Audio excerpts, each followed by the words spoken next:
मैं प्रेस के मित्रों कह देता हूं, आमतौर से कह देता हूं, मगर मित्र तो कहता हूं मगर मित्रों का काम ये नहीं करते। इनके इनके मित्र दूसरे हैं जो 24 घंटा टीवी पे आते हैं। और हमारी मतलब यात्रा कन्याकुमारी से कश्मीर तक चल रही है, लाखों लोग आ रहे हैं, मगर मीडिया पे आपको नहीं दिखाई देगी। मगर नरेंद्र मोदी जी 10-15 कदम चल लिए तो 24 घंटा आपको टीवी में दिखेगा। मगर ये अच्छी बात है, ये देखिए अच्छी बात है, ये गलत बात नहीं, ये खराब बात नहीं। मैं इनके खिलाफ नहीं हूं क्योंकि इनकी गलती नहीं है बेचारों की, इनके पीछे लगाम बांध रखी है, पीछे से कंट्रोलर है। तो देखिए ये मुस्कुरा रहे हैं बेचारे, कह रहे हैं आप बात तो सही बोली, देखो मुस्कुरा रही है, देखो ये देखो मुस्कुराए। तो देश की ये हालत है। पार्लियामेंट में हम बोलना चाहते हैं ना, पार्लियामेंट में बोलना चाहते हैं, कुछ रखना चाहते हैं, जैसे राफेल हवाई जहाज के बारे में, नोटबंदी के बारे में, जीएसटी के बारे में, देश में जो नफरत फैल रही है उसके बारे में। तो जानते हो क्या होता है? जानते हो? मैं दिखाता हूं, माइक ऑफ हो जाता है, देखो ऐसे, जो बोलना है बोलो, बोलते जाओ बोलते जाओ, बोलता कुछ नहीं, किसी को कुछ सुनाई नहीं देता। टीवी उधर कर देते हैं, स्पीकर साहब का चेहरा दिखता है और पार्लियामेंट में माइक ऑफ कर देते हैं। इसीलिए हमें यह यात्रा कन्याकुमारी से शुरू करनी पड़ी कश्मीर तक। और जो मैं आपको बताऊं, जो हमें सीखने को मिला, जो हमें सीखने को मिला, वो गाड़ी में, हवाई जहाज में, हेलीकॉप्टर में नहीं सीखा जा सकता है। कहां से सीखे हम? हिंदुस्तान की जनता से सीखे, किसानों से सीखे, मजदूरों से सीखे। अब देखिए, एक तरफ आपकी कुर्बानी, यहां अभी मैंने महात्मा गांधी जी की फोटो के सामने फूल रखे, ये आए, इन्होंने आपकी रक्षा की। उस समय भी हिंसा थी, उस समय भी इन्हीं लोगों ने हिंदुस्तान को बांटने का काम, नफरत फैलाने का काम किया था। और आप याद रखिए, योगेंद्र यादव जी ने कहा वो तोड़ेंगे और हम जोड़ेंगे। मगर जब वो बोल रहे थे, मैंने एक बात सोची, सही नारा है, हम वो तोड़ेंगे हम जोड़ेंगे, मगर इसके आगे एक कदम जाना पड़ेगा, हम तोड़ने नहीं देंगे। आप कोशिश करो जितनी करनी है, हम तोड़ने नहीं देंगे, एक सेकंड के लिए नहीं तोड़ने देंगे। जोड़ने की जरूरत नहीं पड़ेगी क्योंकि हम टूटने नहीं देंगे, हम तोड़ने नहीं देंगे। और मैं आपको एक बात बताना चाहता हूं, देखिए एक मैसेज मैं आपको देना चाहता हूं। ये गांधी जी जो हैं, ये एक व्यक्ति थे, मगर इन्होंने हमें, इनके सामने हमने फूल क्यों डाले? हमने इनके सामने फूल इसलिए डाले क्योंकि ये एक सोच भी थे, ये सिर्फ एक व्यक्ति नहीं थे, ये एक सोचने का तरीका और एक जीने का तरीका था। और अगर आप गांधी जी को समझना चाहते हो तो हिंदुस्तान में उस समय बहुत हट्टे कट्टे चौड़े लोग थे, मगर हिंदुस्तान का सबसे निडर व्यक्ति ये थे। तो अंग्रेज इनको डराने की कोशिश करते थे, डरते नहीं थे। जेल में डाल दिया, डरे नहीं। 3 गोली छाती में मार दी, तब भी नहीं डरे। इसीलिए हम इनके सामने फूल रख रहे हैं। तो मैं आपको एक ही मैसेज देना चाहता हूं, देखिए कुछ भी हो जाए, आपको किसी से नहीं डरना है, नहीं डरना है।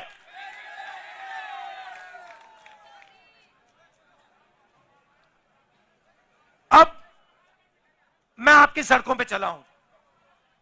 अब देखिए क्या हुआ या नहीं हुआ उसके बारे में नहीं बोलना चाहता हूं। अलग अलग राय हो सकती हैं। योगेंद्र यादव जी ने कहा कि जितना होना था नहीं हुआ, हुड्डा जी ने कहा कि काम हुआ। मुझे कोई फर्क नहीं पड़ता, जो बीते हुए समय में हुआ उसमें मुझे कोई इंटरेस्ट नहीं है। मैं आपको एक बात कह सकता हूं कि इन सड़कों पे मैं चला हूं और मुझे दिख रहा है कि यहां पे आज सड़कों की हालत खराब है, यहां पे आपको दर्द हो रहा है और यहां पे कमियां हैं। और जब सड़क पे से आदमी चलता है ना, देखिए इन्हीं सड़क पे आप आओ, मर्सिडीज गाड़ी में आओ, हेलीकॉप्टर से आओ, झटके नहीं पड़ते, घुटनों में दर्द नहीं होता। तो जब व्यक्ति 100-200 किलोमीटर आपकी सड़कों पे चलेगा, जैसे मैं चला हूं, जैसे अब हुड्डा जी चले हैं, जैसे अब योगेंद्र यादव जी चले हैं, बात गहराई से दिमाग में बैठ जाती है। उसके बाद कोई समझाने की जरूरत नहीं होती है। तो मैं आपको यह कहना चाहता हूं कि यहां पे 2-3 चीजें बहुत साफ दिख रही हैं। यहां पे आपको शिक्षा के इंस्टीट्यूशंस की जरूरत है, कॉलेजेस की, यूनिवर्सिटीज की जरूरत है।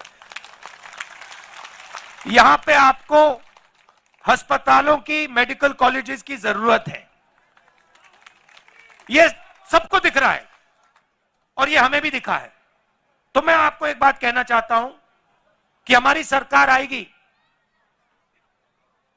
तो जो आपका हक है, चाहे वो ये अच्छी सड़कें हो, चाहे ये अस्पताल हो, चाहे आपके लड़कियों के लिए, बच्चों के लिए कॉलेज और यूनिवर्सिटी हो, वो हम आपको करके दे देंगे।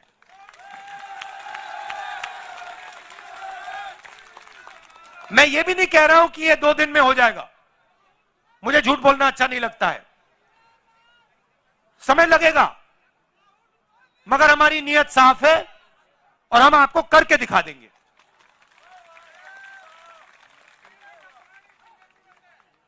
पीने के पानी की जरूरत है,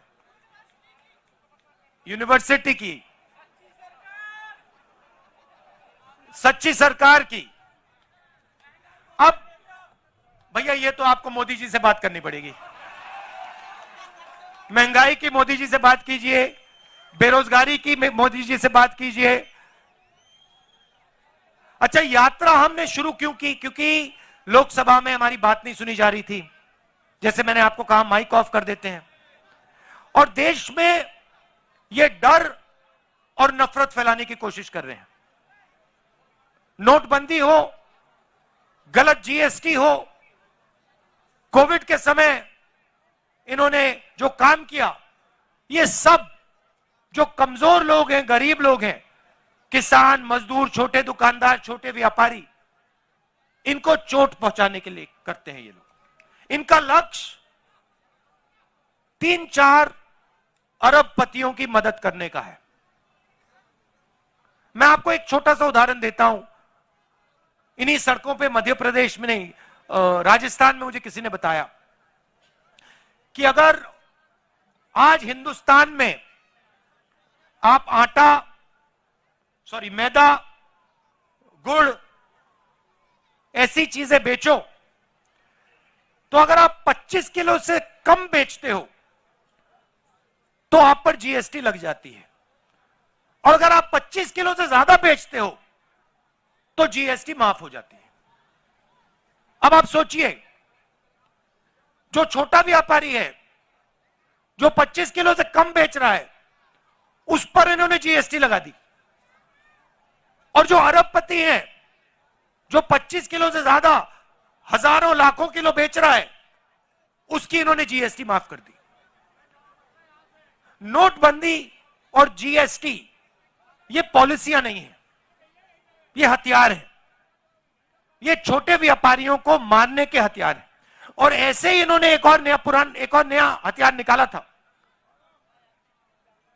ये जो उनके किसान के खिलाफ 3 काले कानून थे। नोटबंदी और जीएसटी छोटे व्यापारियों को मारने के हथियार थे, और ये इनको जो 3 कानून थे ये किसानों को मारने के, मजदूरों को मारने के हथियार थे। और हिंदुस्तान के सारे किसान खड़े हो गए, कहते नहीं, हम नहीं मानेंगे। और आपने एक चीज देखी होगी, नरेंद्र मोदी जी का आप चरित्र समझिए, जैसे ही कोई उनके सामने खड़ा हो जाता है, चाहे वो किसान हो, जैसे किसान आंदोलन में हुआ, चाहे वो जमीन अधिग्रहण बिल के बारे में हो, जैसे ही कोई उनके सामने खड़ा हो जाता है नरेंद्र मोदी घूम के उल्टे भागने शुरू कर देते हैं। आप पहचानो, जब भी कोई भी उनके सामने खड़ा हो जाता है नरेंद्र मोदी मुकाबला नहीं करते हैं, भाग जाते हैं, मैदान से निकल जाते हैं। मैंने प्रेस वालों से की बात की, मैंने कहा ये हमारे मित्र नहीं है, ये जूनियर लोग मित्र हैं, मगर जिन्होंने इनकी लगाम पकड़ रखी है वो मित्र नहीं है। आप देखो मेरे कितने प्रेस कॉन्फ्रेंस होते हैं, हर 5-10 दिन मेरा इनके साथ प्रेस कॉन्फ्रेंस होता है, जो भी सवाल इनको पूछने होते हैं पूछ लेते हैं। आपने नरेंद्र मोदी जी का कभी प्रेस कॉन्फ्रेंस देखा है इनके साथ? देख ही नहीं सकते, क्योंकि उन्होंने कभी किया नहीं है, क्योंकि इनके सामने खड़े ही नहीं हो सकते। वो सब पे लगाम बंधी हुई है, मगर उनको यह नहीं मालूम कि यार एक घोड़ा निकल ना जाए, एक घोड़ा लगाम खोल के भाग ना जाए प्रेस कॉन्फ्रेंस में, मुसीबत हो जाएगी। तो आप उनको पहचानिए। और ये सिर्फ नरेंद्र मोदी जी नहीं है, ये आरएसएस के सब लोग ऐसे हैं, ये नफरत फैलाते हैं, मगर ये डरते हैं, हिंदुस्तान की जनता से डरते हैं, हिंदुस्तान के गरीब लोगों से डरते हैं, हिंदुस्तान के किसान से, मजदूर से डरते हैं। तो ये आपको मालूम होना चाहिए, और इनसे कोई डरने की जरूरत नहीं है, ये कुछ नहीं कर सकते हैं आपका। और मैं हिंदुस्तान के हर व्यक्ति से कह रहा हूं, डरने की कोई जरूरत नहीं है। यह देश डरपोकों का देश नहीं है, यह वीरों का देश है, यहां कोई नहीं डरता।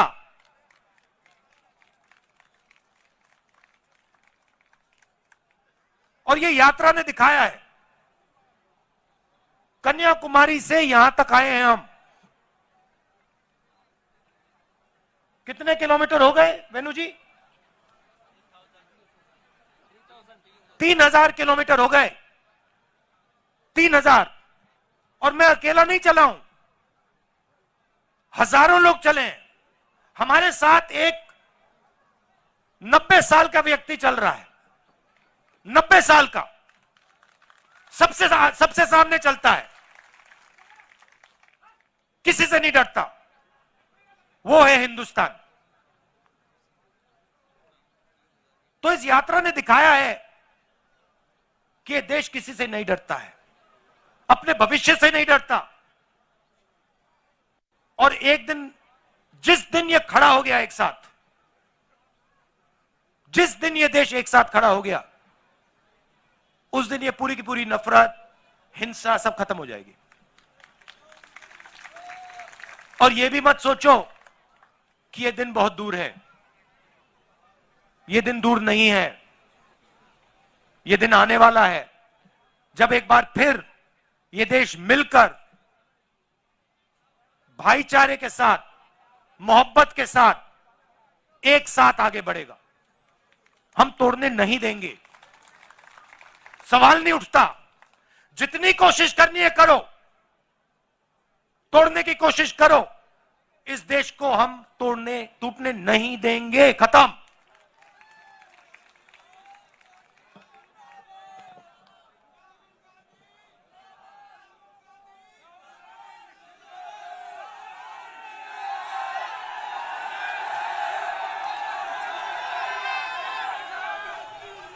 तो ये जो यात्रा है कश्मीर तक जाएगी। अब इन्होंने नया आइडिया निकाला है। मुझे चिट्ठी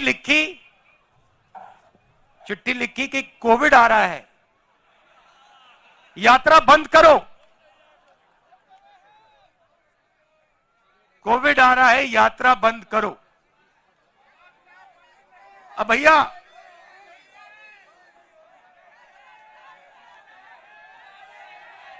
मतलब अब देखिए, अब यात्रा को रोकने के लिए बहाने बन रहे हैं।